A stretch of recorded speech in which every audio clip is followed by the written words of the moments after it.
saludar a la doctora Paola García Herreros. Ella es Primary Care Pediatric Nurse Practitioner, es decir, pediatra en los Estados Unidos, y es fundadora de The Concierge Pediatrics en la ciudad de Miami.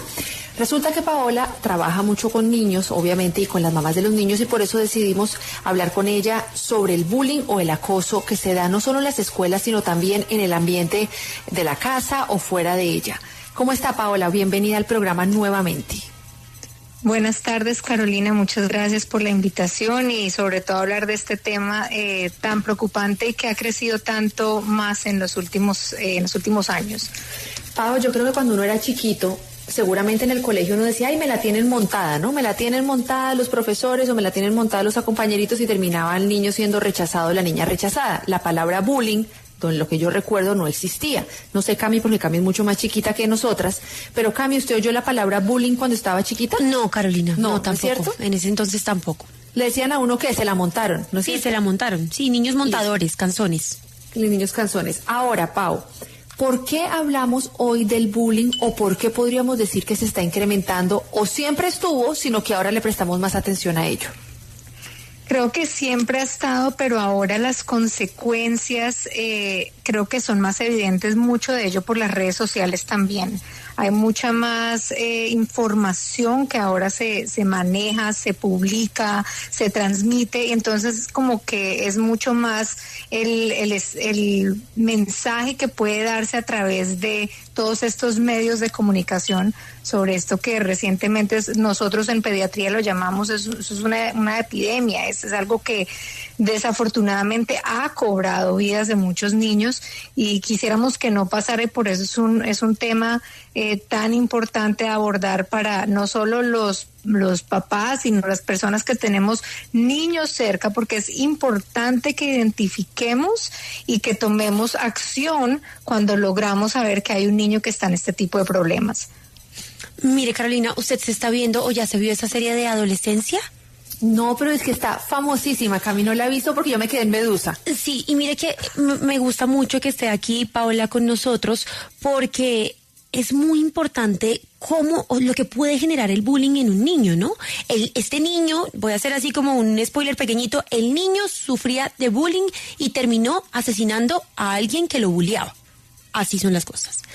Ahora, es que los hechos son muy grandes, sí, pero realmente el colegio, y siento que los colegios también a veces como que no le prestan tanta atención, y eso ya debe estar mucho más regulado, ¿no? Esperaría uno que estuviera más regulado, y mira, viendo estadísticas, sobre todo en estadísticas de Colombia, hubo un estudio que hicieron entre el 2020 y el 2021 y Colombia posicionó el 10º lugar a nivel mundial en temas de bullying. O sea, no sé si hay como cultura, hay algo que nos llame la atención ahí en nuestro país, que quede de 10º lugar. Claro, no es el primero, no es el que más pasa en muchísimos países, pasa en todo el mundo, en todos los estratos sociales, en todas las razas pasa, pero me llama mucho la atención que Colombia ocupara el 10º lugar.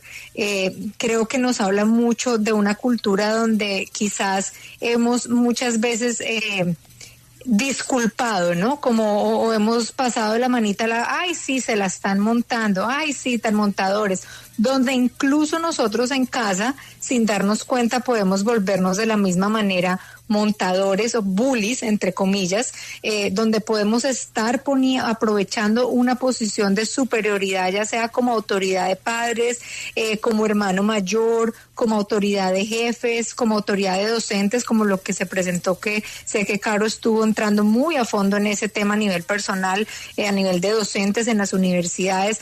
Entonces es el desbalance de poderes, ¿no? Donde la persona de mayor poder ve a una persona que tiene una debilidad y entramos por allí, y muchas veces en la cultura misma como que está bien, ¿no? Como que no pasa nada y como que nos hacemos los locos. Y no debería. El tema del bullying es de lo que más causa muertes a nivel mundial en los niños o jóvenes entre los 15 y 29 años. Y realmente es muy triste que lleguen a ese punto donde ya no pueden más con ya sea a nivel profesional, ya sea a nivel de su hogar, ya sea a nivel de familiar, porque pasa entre primos, o a nivel escolar. Que llegue a un punto tan fuerte que nadie se da cuenta de los síntomas que ellos están viviendo internamente a llegar al punto de quitarse la vida. Y como papás y como personas adultas que tengamos niños, tenemos muchas herramientas en las manos que sería muy bueno que hagamos. Y digamos que desde el punto de vista pediátrico, ¿por qué es importante hablarlo? Y creo que Carolina pudiera hacer un eco en lo que voy a decir. El bullying y las situaciones emocionales no solo nos dan temas, digamos, como depresión, ansiedad, trastorno de estrés postraumático, lesiones, tendencias suicidas, sino que también empiezan a dar cierto tipo de cosas físicas. Por ejemplo, hay niños que empiezan con dolores crónicos, dolores de cabeza, dolores de la espalda, dolores en el estómago, porque el estrés, ya hoy en día en medicina creo que muchos sabemos que el estrés es real, que el estrés inflama, que el estrés es el ataque del sistema inmunológico más grande que podemos generarnos, y entonces pues empezamos a tener un mundo más de cosas que de pronto el niño te dice me está doliendo el estómago, le hacen exámenes de todo lo que puedan imaginar si no encuentran nada. Pero a veces no entramos a mirar un poquito más a fondo en qué puede estar viviendo el niño en el colegio, qué puede estar viviendo en la casa. Muchas veces no es solamente en el colegio, quizás a veces es en una casa donde hay un tema fuerte viviéndose en casa, donde hay un tipo de violencia, y en el colegio es donde el niño expresa estos síntomas. Sí, hay otra cosa que me parece súper interesante en este tema y es el de los papás, ¿no? Porque, a ver, cuando su hijo sufre de bullying o cuando su hijo sufre o se la montan en el colegio y un niño llega y le cuenta a uno o le cuenta al papá que los niños lo están molestando, que hay niñas que le hacen la vida imposible, que le riegan los útiles, pues para los papás también se vuelve un problema. O sea, no es un problema que se quede en el colegio, en los niños y en el rector. Es un problema que traspasa los hogares, que se vuelve un problema de las familias. ¿Realmente ustedes cómo hacen también o qué tendrían también que hacer los padres, ¿no? Porque creo que este es un punto muy importante. Totalmente. Afecta tanto a los papás cuando tus hijos, cuando tú los ves en un momento vulnerable y llega un punto donde tú ya dices, ok, ¿qué más hago? Voy a ir al colegio, voy a tomar cartas en el asunto. Creo que como papás es muy importante que logren primero identificar y sentarse a hablar con el niño y darle la oportunidad de expresarse sin que el niño sea juzgado. Pero también al niño hay que darle herramientas de que donde no los pongamos siempre como víctimas, ¿verdad? Porque cuando los papás inconscientemente les damos siempre un papel de víctimas, pues no los estamos empoderando a ellos, a que ellos logren identificar cuál es su vulnerabilidad y que ellos logren decir, ok, hasta acá permito que se lleguen y yo tengo que aprender a trazar mis límites y cómo voy a entonces empezar a defenderme. Está comprobado, Cami y Caro, que los niños o las personas cuando están sufriendo este bullying, los niños, digamos, vienen y empiezan a molestarlos. Una persona que de pronto está en un grado mayor, una persona que es de pronto popular en el colegio, una persona que quizás tiene cierto nivel de autoridad o de superioridad, digámoslo así, que el otro niño, ¿verdad? De pronto hay un niño que es retraído, quizás hay un niño que tenga un diagnóstico médico crónico, que lo haga ausentarse, que lo haga tener malas notas, quizás hay una situación pasando en casa y el niño empieza a callar y a no ser tan activo socialmente. Entonces, muchas veces cuando hay esa falta como de actividad social, pues ven a este niño como una presa fácil, ¿no? Como tú eres el punto débil, eres el que no tiene mucho cómo defenderse, entonces aquí vamos a atacar. Como papás es importante, número uno, hay una ventana, hay muchos estudios que han salido y hay una ventana de 15 minutos después de que el niño sale del colegio, donde tú tienes la oportunidad de realmente evaluar cómo está saliendo tu hijo del colegio. Yo sé que la mayoría de papás trabajamos y no estamos allí, el niño está seguramente en la ruta del colegio, pero ¿qué tal cuando se salen de la ruta del colegio darles una llamada a la casa o al celular, o si estamos allí, tomarnos el tiempo de decir cómo te fue, con quién jugaste, qué pasó hoy, tienes algo por contarme, cómo se están portando, cómo te tratan, quizás ser de una manera un poco más creativos, indagar qué está sucediendo con ellos. Otra herramienta que podemos darles es enseñarles a defenderse, no en el sentido de que, pues usted me pegó, yo lo voy a coger a golpes, no, pero en el sentido de que el bullying muchas veces, sobre todo en los colegios con los niños, como estamos hablando en un tema pediátrico, con los niños la mayoría de veces empieza un tema verbal, donde al niño le empiezan a decir, ay, no sé, ay, gafufo, ay, usted es gordo, usted es feo, usted tiene mal aliento, empiezan a decirle cosas. En el momento que el niño muestra esa vulnerabilidad y se pone a llorar o se pone sensible, es como si con eso alimentara a esa persona que lo está molestando. Entonces, como papás, ¿qué debemos hacer? Es, ok, primero, ¿por qué lo están molestando? ¿Qué es lo que le están diciendo? ¿Y cómo puedo yo empoderar a ese hijo? Te comento una situación real que me pasó con una niña que me dio mucha tristeza. A esta niña le estaban haciendo un bullying muy fuerte, una niña que estaba entrando en su adolescencia a los 11 años, porque los niños decían que la niña olía muy feo.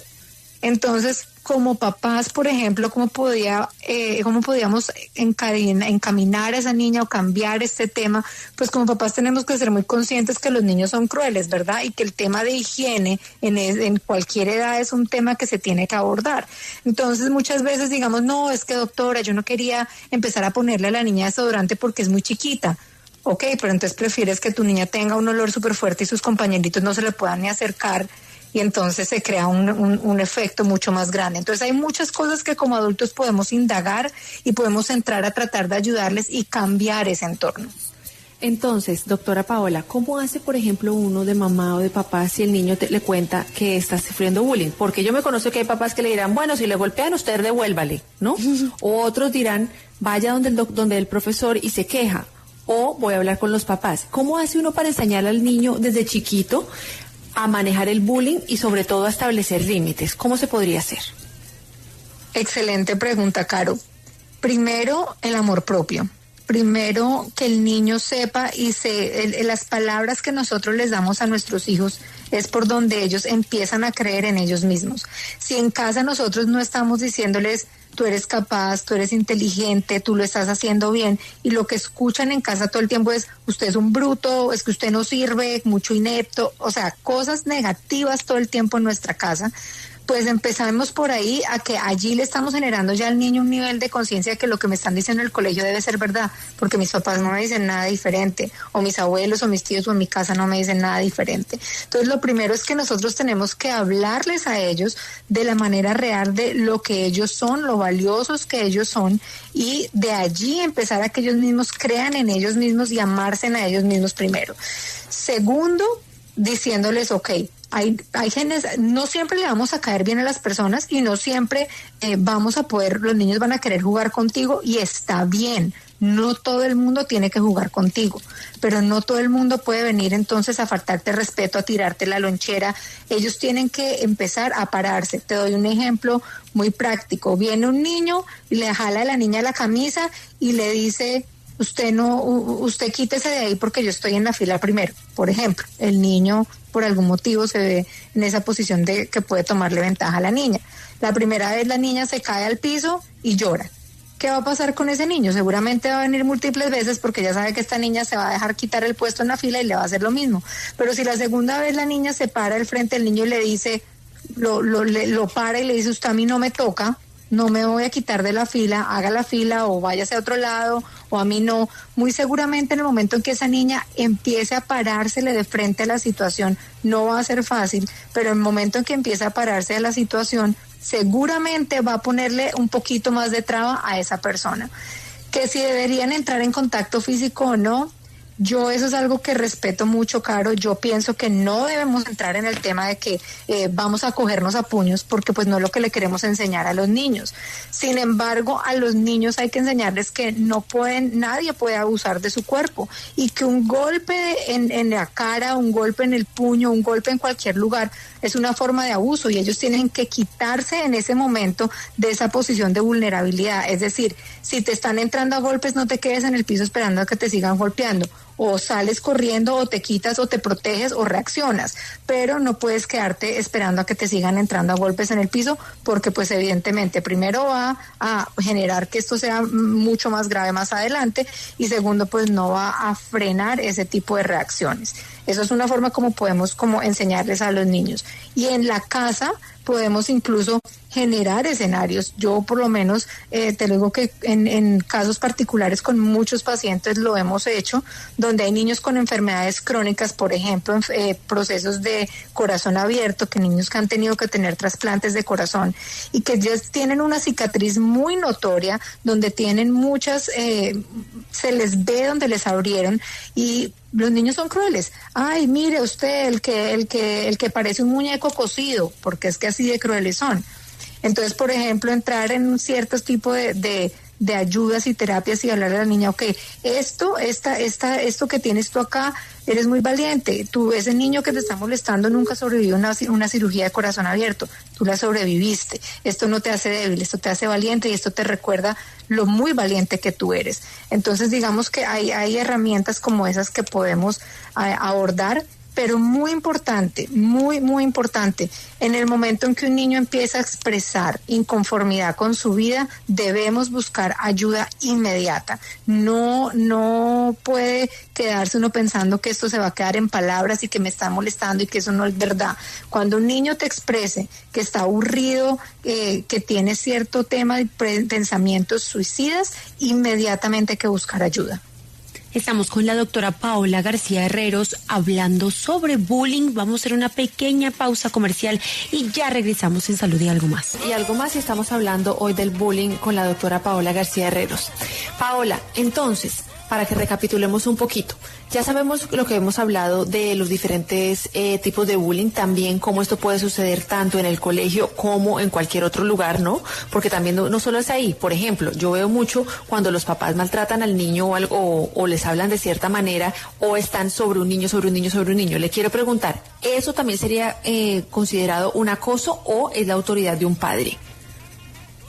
Depende mucho, Caro, en la circunstancia y el contexto como se esté presentando. Si es un padre donde, digamos, está constantemente diciéndole a uno de los hijos, pero si ves que usted no logra hacer nada y empieza todo el tiempo, no es corrección, sino es todo el tiempo cayéndole encima de una manera despectiva, de una manera donde no le está entrando de la parte del amor, desde la parte de la corrección, desde yo te quiero ayudar a mejorar y a encaminarte, que es mi responsabilidad, pues entonces sí puede haber, por ejemplo, pasa y muchas veces no lo hacen de manera consciente, donde hay, digamos, un tema de que tenemos un niño gordito en la familia, pero el otro no. Hay uno que es flaquito y hay otro que es más gordito. Entonces de pronto el papá viene y dice, pero si ves que usted sí que es gordo, o usted sí que es gorda, en cambio su hermanito tan flaquito y tan lindo que es, en cambio usted mire con esa gordura como la tiene. El papá de pronto no lo está diciendo de malo, pero eso es una forma como de pronto no debería expresar esa situación que ese otro niño se está pasando, porque lo que está haciendo es creando directamente un sistema de creencias en su mente donde él mismo allí ya está siendo afectado y expuesto a palabras que no deberían ser. Su papá debería decirle, mira, trabajemos en el tema del peso. Veo que te está causando ansiedad, o hay un tema que tenemos que buscar ayuda médica para ver por qué está pasando esto, o vamos a hacer ejercicio como familia. Entonces, si es desde un punto de vista como el que te acabo de decir, sí, puede haber bullying desde el punto de vista familiar de los papás hacia un hijo. Pero por eso es muy importante cómo nos referimos a ellos si es que estamos entrando en un punto de vista de corrección. Mire, doctora, aquí hay un oyente que tiene una pregunta muy interesante. No hay leyes que eviten el acoso de los niños en los colegios, y ahí quiero agregar algo. ¿A quién se debe dirigir uno si el rector no ayuda? Si ya se intentaron todas las instancias dentro del colegio, uno tendría que ir a alguna secretaría, al ministerio, al ICBF, a la fiscalía. ¿A dónde debería dirigirse uno como padre? O si finalmente usted dice, lo mejor es que usted cambie a ese niño de colegio, así esté en mitad de año, así esté en lo que esté, lo mejor es que usted lo cambie. Hasta donde tengo entendido, no practico en Colombia, entonces no quisiera darte esta respuesta como con la seguridad que merita, pero no tengo la certeza. Hasta donde tengo entendido, cuando el colegio y el rector del colegio no hacen nada al respecto, pueden ir al ICBF, donde ellos en teoría tendrían que hacer algo al respecto. Eso por el lado de escalarlo de manera como adecuada ante las autoridades. Ahora, si me preguntas a mí a nivel profesional, ¿yo qué les aconsejo a los papás? cuando hay un tema de bullying que tú ya has intentado con el colegio, cuando tú como papá ya has tratado de hacer las correcciones, cuando tu hijo ha tratado de establecer esos límites y han sido un sistema de microagresiones que no paran y siguen y siguen y siguen y siguen, y no hay nada de lo que hayan hecho ni el consejero del colegio, ni el psicólogo del colegio, que hayan podido entrar a hablar con la clase. Si nada de esto cambia el contexto, generalmente yo les digo, saquen al niño del ambiente tóxico, porque el ambiente del colegio no va a cambiar. Ahora, tú no puedes sacar al niño del ambiente tóxico sin antes tratarlo, porque ¿qué va a pasar? Si el niño tiene un problema por el cual el bullying se está generando y tiene un tema de autorrechazo, tiene un tema que no está socializando, pues adivina qué, tú lo vas a sacar de este ambiente tóxico y lo vas a meter en otro, pero es muy probable que se repita la misma historia. Entonces es muy importante, si lo vas a retirar de ese ambiente, que sepas cuál es la raíz de ese bullying en el colegio para que tú puedas, digamos que mirar y entrar a fondo a tratar ese problema antes de que tú cambies a tu hijo y entre al nuevo colegio y no vaya a tener este problema. Esto lo hemos visto, digamos, en colegios que son comunidades a veces un poco cerradas, que son de ciertas categorías, ya sean religiosas, por ejemplo, donde de pronto en ese tema religioso tu hijo no encaja allí, no sabe esas normas, no sabe todo esto, y se empieza a presentar esta situación donde tú ya sabes que hiciste todo lo posible, no cambió, no encajó, pues entonces ya en este tema, ya sabiendo que es un tema religioso, pues tú puedes pasarlo a otro. Pero si es un tema donde tu hijo se autorrechaza, donde tu hijo está teniendo problemas de comportamiento, donde están teniendo de pronto otro tipo de temas de salud, entonces ya hay algo que hay que entrar a arreglar de fondo antes de que lo cambies, si no vas a empezar a pasear por un montón de colegios. Bueno, pues doctora Paola, les quiero agradecer muchísimo por haber estado aquí con nosotros. ¿En dónde le pueden contactar los oyentes? Nos pueden contactar en las redes sociales, @The Concierge Pediatrics o www.theconciergepediatrics.com, y nuestro teléfono en Estados Unidos es 786-749-6904. Si tienen preguntas, con mucho gusto los atenderemos.